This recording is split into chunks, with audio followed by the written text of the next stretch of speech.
سلامونه ملګرو، امید لرم ټول بخیر. دا ویډیو می د یو ورور د پاره جوړه کړې چې د هغه ډېری مسلې دي د خپل ورونو سره.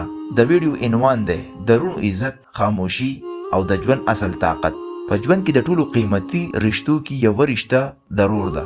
رور هغه څوک دی چې تا سره په یو کور کې لوی شوی دی، د یو مور او پلار دعاګانو کې شریک دی.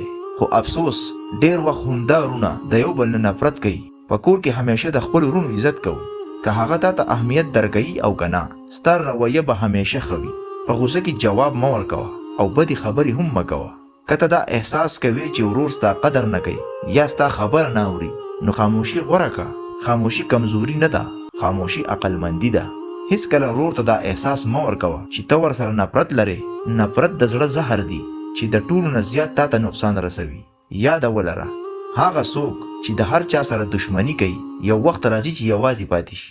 نن به ته وایې چې زه یوازې پوره یم، چاته مې ضرورت نشته دی. خو چې کله سخت وخت راشي نو انسان ته د یو خپل کس ډېر ضرورت وي. اکثر هم هغه خپل کس ورور وي. خو دا هم مهمه ده چې د ورونو نه علاوه هم رشتې جوړې کړئ. په هر ځای کې، په هر کلي کې، په هر سیمه کې یو داسې کس جوړ کړئ چې ته یې د ورور په نوم یاد کړئ. په هر کلي کې ځان له ورور وساتئ، یو ښه دوست وساتئ، یو داسې انسان چې ته پې باور وکړي تر څو په سخت وخت کې یوازې پاتې نشي. خو دوستي هم په احترام، نرمۍ او اخلاص سره جوړوئ، نه په غوسه او نه په غرور سره. هغه څوک قوي وي چې صبر کوي، خاموشي اختیاروي او رشتې نه ماتوي.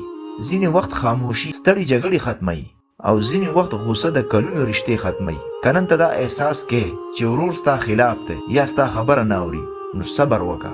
وخت ډېر څه بدلوي. نن چې څوک تا ته نه ګوري، سبا به ستا صبر، ستا اخلاق او ستا کردار یادوي. ژوند کې داسې وخت راځي چې انسان پښیمانه شي او وایي کاش ما دا رشتې ساتلي وي. نو نن فیصله وکړه، د غوسې په ځای صبر، د نفرت په ځای برداشت او د بدو خبرو په ځای خاموشي.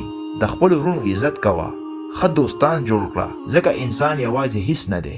اصل کامیابي پیسې نه دي، اصلي کامیابي دا ده چې په سخت وخت کې خلک ستا سره تر څنګ ولاړ وي. خاموشي خپله کړه، رشتې وساته، ځکه آخر کې هم دا رشتې ستا اصل سرمایه ده.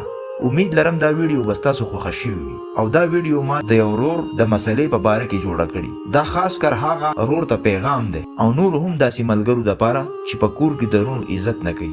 دا ویډیو هغه کسانو سره شیر کړئ چې په کور کې د خپلو ورونو عزت نه کوي. الله دې تاسو ټولو ته کامیابي نصیب کړي. آمین.